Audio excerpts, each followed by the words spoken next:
অনুষ্ঠানলৈ মই আপোনালোক সকলোকে আদৰণি জনাইছো। আজি সমগ্ৰ বিশ্বই ঈদ পালন কৰিছে। ৰমজানৰ মাহটোত অতি কষ্টৰে ৰোজা ৰখাৰ পিছত আজিৰ দিনটো সমগ্ৰ ভাৰতবৰ্ষতে ইছলাম ধৰ্মী লোকসকলে আনন্দ উৎসাহেৰে ঈদ উদযাপন কৰিছে। মই সকলো ইছলাম ধৰ্মী ৰাইজলৈ ঈদৰ বহুত শুভকামনা যাচিছো। যোৱাকালি আমাৰ আৰু এটা গুৰুত্বপূৰ্ণ দিন আছিল। এই দিনটোক ভাৰতবৰ্ষৰ মানুহে বা ভাৰতবৰ্ষৰ জনতাই হিন্দু নৱবৰ্ষ হিচাপে পালন কৰে। প্ৰতি বছৰৰে চৈত্ৰ শুক্ৰ প্ৰতিপদৰ দিনটোত আমাৰ হিন্দু সমাজে বিক্ৰম সম্ভাত বা হিন্দু নৱবৰ্ষ ৰূপে পালন কৰে। তাৰ কাৰণ হ'ল খ্ৰীষ্টপূৰ্ব 57 শতিকাত এই তিথিটোতে সম্ৰাট বিক্ৰমাদিত্যই সিংহাসনত আৰোহণ কৰিছিল। অসমবাসী আৰু ভাৰতৰ সনাতনী ৰাইজলৈও মই বহুত শুভকামনা যাচিছো। আজি মই বিশ্বনাথ চাৰিআলিত আছো আৰু বিশ্বনাথ চাৰিআলিত ক'ব গ'লে আজি এটা সুন্দৰ দিন অতিবাহিত কৰিলো। বহুদিনৰ পৰা মনত এটা আশা পুহি ৰাখিছিলো যে বিশ্বনাথ ঘাটৰ পৰা উমা তামনিলৈ যোৱা পথছোৱা বা ই এটা নদী দ্বীপ উমা তামনি, বিশ্বনাথ ঘাটৰ পৰা উমা তামনিলৈ আমি এটা ৰোপৱে বনাম। আৰ্কিঅলজিকেল সাৰ্ভে অফ ইণ্ডিয়া, বন বিভাগ সকলোৰে পৰা ক্লিয়াৰেন্স লওঁতে সময় লাগিলে, কিন্তু আজি আমি 60 কোটি টকা ব্যয়েৰে বিশ্বনাথ ঘাটৰ পৰা উমা তামনিলৈ যোৱা ৰোপৱেটোৰ আধাৰশিলা স্থাপন কৰিলো। আৰু মই বিশ্বাস কৰোঁ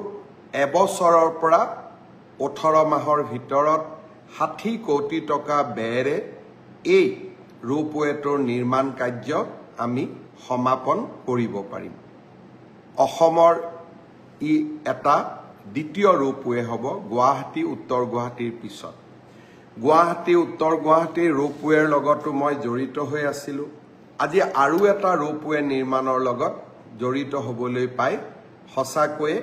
মনত প্ৰাপ্তিৰ আনন্দ অনুভৱ কৰিলোঁ। মোৰ মনত এটা ডাঙৰ ইচ্ছা আছে, খানাপাৰাৰ পৰা গুৱাহাটী বিমানবন্দৰলৈ আমি যদি ৰোপৱে এটা দি যাব পাৰোঁ তেতিয়াহ'লে আমাৰ বহুত টকা পইচাৰ খৰচ বাচি যাব, প্ৰদূষণ মুক্ত হ'ব। আজি তাৰো প্ৰাৰম্ভিক আলোচনা আমাৰ অভিযন্তাসকলৰ লগত বহি একেলগে আগবঢ়ালোঁ। কামাখ্যা ৰেলৱে ষ্টেচনৰ পৰা মা কামাখ্যা মন্দিৰলৈ যোৱা আন এটা ৰোপৱেৰ কাম কাজো ইতিমধ্যে আমি হাতত লৈছোঁ। এনেকৈ এখন আমি লাহে আধুনিক আৰু বিকশিত অসমৰ দিশলৈ গতি কৰিছোঁ। অহাকালি দিনটো আমাৰ বাবে আৰু এটা প্ৰাপ্তিৰ দিন। আজিৰ পৰা কেইমাহমান আগতে আমি এটা আঁচনি আৰম্ভ কৰিছিলোঁ, মহিলা উদ্যমিতা আঁচনি। অৰ্থাৎ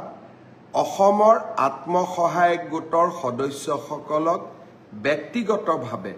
উপাৰ্জনমুখী কামত জড়িত কৰিবলৈ 10,000 টকাকৈ আমি সহায় কৰিম। এই 10,000 টকাৰ সদব্যৱহাৰ হ'লে ভৱিষ্যতে আমি 25,000 টকা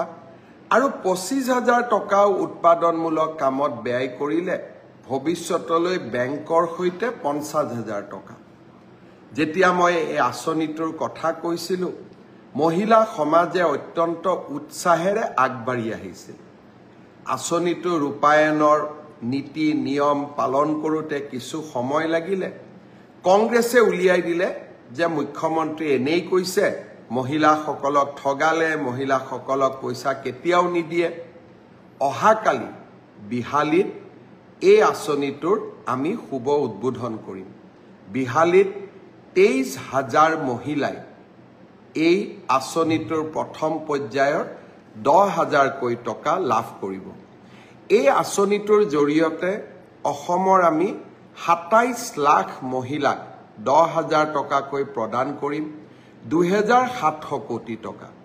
আৰু নগৰ অঞ্চলতো 3 লাখ মহিলাক এই আঁচনি আমি প্ৰদান কৰিম তাতো আমাৰ প্ৰায় 300 কোটি টকা অৰ্থাৎ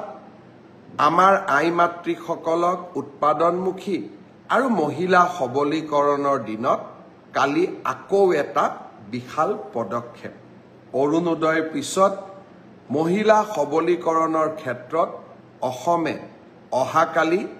আৰু এটা শক্তিশালী খোজ পেলাব বিহালীৰ কালি সভাখনৰ বাবে নিশাটো অপেক্ষা কৰিম মই সকলো আই মাতৃসকলক শুভকামনা জনাইছো আজি গহপুৰলৈ গৈছিলো জিএনএম স্কুল এখনৰ শুভ উদ্বোধন হ'ল আৰু কনকলতা বিশ্ববিদ্যালয়ৰ বিষয়েও ৰাইজৰ লগত কথা বতৰা পাতিলো শ্ৰদ্ধাৰ ৰাইজ কংগ্ৰেছ দলে কৈছিলে যে বিজেপিয়ে পঞ্চায়ত নিৰ্বাচন অনুষ্ঠিত নকৰে মই আপোনালোকক বিনম্ৰতাৰে সৈতে ক'ব বিচাৰো যোৱা মাহতো আমি পঞ্চায়ত নিৰ্বাচন পাতিব পাৰিলোহেঁতেন কিন্তু ল'ৰা ছোৱালীয়ে পৰীক্ষা দিব নোৱাৰিলেহেঁতেন ল'ৰা ছোৱালীৰ স্বাৰ্থ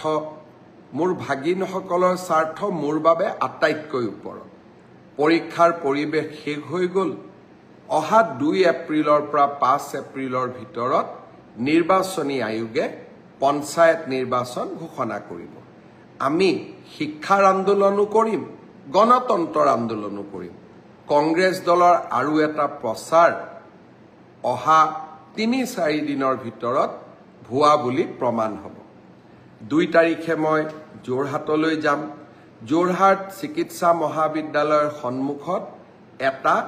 এখন সুন্দৰ উৰণীয়া সেতুৰো শুভ উদ্বোধন কৰিম আৰু 2 তাৰিখে সন্ধিয়াও আমি সমগ্ৰ অসমতে ইতিমধ্যে আৰম্ভ কৰা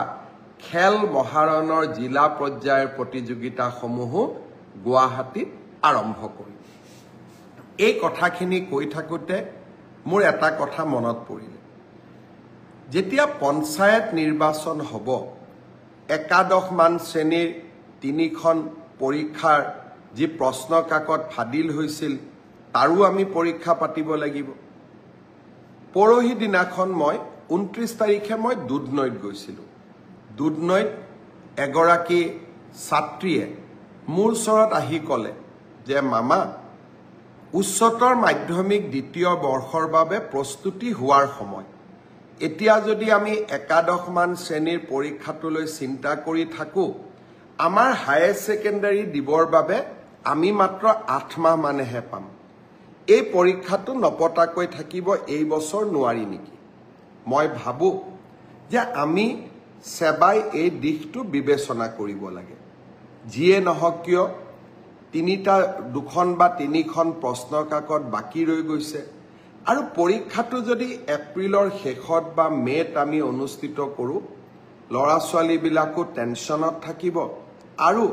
তেওঁলোকে দ্বাদশমান শ্ৰেণীৰ বাবে নিজক প্ৰস্তুতিও কৰিব নোৱাৰিব মই ভাবো যে একাদশৰ পৰা দ্বাদশ শ্ৰেণীৰ পৰীক্ষাটো যিহেতু পাছ আৰু ফেল নাই সেইবাবে সেবাই এই বছৰ বাকি ৰৈ যোৱা প্ৰশ্ন কাকতখিনিৰ ওপৰত পৰীক্ষা নাপাতিলেও হ'ব অহা বছৰ আমি একাদশমান শ্ৰেণীৰ পৰীক্ষাটো কেনেকৈ কঠোৰভাৱে নিয়ন্ত্ৰিতভাৱে পাতিব পাৰোঁ তাৰ বিষয়ে আমি আলোচনা কৰিম আৰু যিসকলে প্ৰশ্ন কাকত ফাদিল কৰিলে তেওঁলোককো আমি কঠোৰ শাস্তি দিম কিন্তু কোনোবা 2-এজন দুৰ্বৃত্তৰ বাবে গোটেই ছাত্ৰ ছাত্ৰী সমাজখন তেওঁলোকে টেনশ্যনত কিয় থাকিব লাগে তাৰ যুক্তিও নাই আনহাতে পঞ্চায়ত নিৰ্বাচন অনুষ্ঠিত হ'ব মে' মাহত আমি পৰীক্ষা পাতিলে ল'ৰা ছোৱালীবিলাকে দ্বাদশমান শ্ৰেণীৰ বাবে কেতিয়া প্ৰস্তুতি কৰিব মই আমাৰ স্কুল এডুকেশ্যন বৰ্ডক অনুৰোধ কৰিম শিক্ষা বিভাগক অনুৰোধ কৰিম বিষয়টো যাতে আকৌ এবাৰ বিবেচনা কৰে ছাত্ৰ ছাত্ৰীসকলক টেনশ্যনৰ পৰা আমি যাতে মুক্ত কৰি দিওঁ মই যেতিয়া এনেকৈ সভা সমিতিত যাওঁ হঠাতে লগ পোৱা জনসাধাৰণে কোৱা কথাবোৰ মই খুবেই গুৰুত্ব দিওঁ কাৰণ মুখ্যমন্ত্ৰী হ'লে সকলো কথা জানিব নোৱাৰি যেতিয়া আমি গাঁৱত যাওঁ চহৰত যাওঁ সৰ্বসাধাৰণ মানুহক কথা পাতো তেতিয়া আমি নিজৰ ভুলবিলাকো নিজে বুজি পাওঁ আমি আমাৰ আঁচনিবিলাক সংশোধন কৰিব পাৰোঁ আৰু জনগণৰ সেৱাত আমি কাম কৰিব পাৰোঁ আমি দিছপুৰত বহি থাকিলে একাদশমান শ্ৰেণীৰ ছাত্ৰ ছাত্ৰীসকল যিসকলে হায়াৰ ছেকেণ্ডেৰী পৰীক্ষা দিব লাগিব ফাইনেল ইয়াৰৰ জীৱনৰ আটাইতকৈ মূল্যৱান পৰীক্ষা তাৰ হয়তো আমি বেদনা বা তেওঁলোকৰ অনুভৱবোৰ বুজিবই নোৱাৰিলোহেঁতেন দুধনৈত গৈ মোৰ ভাগিন ছাত্ৰীজনীৰ মুখেৰে শুনা কথাখিনি মোৰ মনত লাগিল যে ই যুক্তিৰ ওপৰত প্ৰতিষ্ঠিত সেৱাই নিশ্চয় এই দিশত বিচাৰ বিবেচনা কৰিব আৰু ছাত্ৰীসকলক প্ৰস্তুত হ'বলৈ সময় আৰু সুবিধা উলিয়াই দিম অহাকালি দিনটো মহিলা উদ্যমিতাৰ বাবে এটা প্ৰাপ্তিৰ দিন নহয় অহাকালি আৰু দুটা নতুন আঁচনি আমি আৰম্ভ কৰিম আঁচনি নহয় বাজেটত ঘোষণা কৰা সিদ্ধান্তৰ কাৰ্যকৰীকৰণ অহাকালিৰ পৰা আমাৰ ইলেক্ট্ৰিচিটি ঘৰুৱা গ্ৰাহকসকলৰ প্ৰতি ইউনিটত অহাকালিৰ পৰা ইলেক্ট্ৰিচিটিৰ দাম এটকাকৈ কমিব বাজেটত আমি ঘোষণা কৰিছিলোঁ যে মে' মাহৰ পৰা প্ৰতি ইউনিটতে এটকাকৈ দাম কমিব অহাকালিৰ পৰা দাম কমিলেও মে' মাহৰ বিলখনতহে আপোনালোকে ইয়াৰ ফলাফল পাব কাৰণ কালিৰ পৰা আপোনালোকে যি ইলেক্ট্ৰিচিটি ব্যৱহাৰ কৰিব তাৰ দাম আমি এটকাকৈ প্ৰতি ইউনিটত কমকৈ ল'ম উদ্যোগ খণ্ডৰ বাবে আমি 25 পইচা হ্ৰাস কৰিছোঁ আৰু ঘৰুৱা উপভোক্তাসকলৰ বাবে এটকা হ্ৰাস কৰিছোঁ স্মাৰ্ট মিটাৰ ব্যৱহাৰৰ কাৰণে আজি আমাৰ ইলেক্ট্ৰিচিটি বোৰ্ডে ৰাজহ সংগ্ৰহৰ ক্ষেত্ৰত ভাল ফলাফল দেখুৱাব পাৰিছে আৰু আমি যেতিয়া বেয়া ফলাফল দেখুৱাওঁ আমি কাৰ ওপৰত ইলেক্ট্ৰিচিটি বিলবিলাক জাপি দিওঁ যিসকলে সদায় নিয়মিতভাৱে ইলেক্ট্ৰিচিটিৰ বিল দিয়ে চৰকাৰে যেতিয়াই বিদ্যুৎ যোগানত লোকচান হয় আপোনালোকে ধৰি ল'ব যে নিয়মিতভাৱে যিসকলে বিদ্যুতৰ বিল দিয়ে তেওঁলোকৰ ওপৰতে আমি বিদ্যুতৰ বোজা জাপি দিওঁ আৰু যোনে বিল নিদিয়ে তেওঁলোকে নিদিয়াকৈ থাকি যায় ৰাজ্যখনৰ 30 লাখ গ্ৰাহকে আজি স্মাৰ্ট মিটাৰ গ্ৰহণ কৰাৰ বাবে ৰাজহ বৃদ্ধি পাইছে আৰু বিদ্যুতৰ সৎ ব্যৱহাৰৰ ফলত প্ৰতিজন গ্ৰাহক তাৰ পৰা উপকৃত হৈছে আৰু আজি আমি তাৰ বাবে এটকা দাম কমাবলৈ সক্ষম হৈছোঁ এই বছৰৰ শেষৰ ফালে মই চেষ্টা কৰিম আৰু এটকা আৰু যদি এটকা নোৱাৰো অন্তত 50 পইচা আমাৰ দৰিদ্ৰ আৰু মধ্যবিত্ত গ্ৰাহকসকলৰ বাবে হ্ৰাস কৰাৰ বাবে আমি আৰু এটা প্ৰচেষ্টা ল'ম শ্ৰদ্ধাৰ ৰাইজ চৰকাৰৰ লাভ আৰু লোকচান এই দুইটাই ৰাইজেই তাৰ শেষ হিতাধিকাৰী লাভ হ'লে লাভৰ অংশ ৰাইজৰ ওচৰলৈ যায় বিভিন্ন আঁচনিৰ জৰিয়তে আৰু লোকচান হ'লে চৰকাৰে বিভিন্ন কাৰকাতল লগাই টকা সংগ্ৰহ কৰি লয় সেয়েহে মই বিশ্বাস কৰোঁ আমি সকলো দিশতে আমি লাভত থাকিব লাগে প্ৰফিটত থাকিব লাগে যাতে আমি দৰিদ্ৰ আৰু মধ্যবিত্ত সমাজখনৰ পৰা তেওঁলোকৰ বোজাবিলাক আঁতৰাব পাৰোঁ আৰু সেই দিশতে অহাকালিৰ দিনটো এটা প্ৰাপ্তিৰ দিন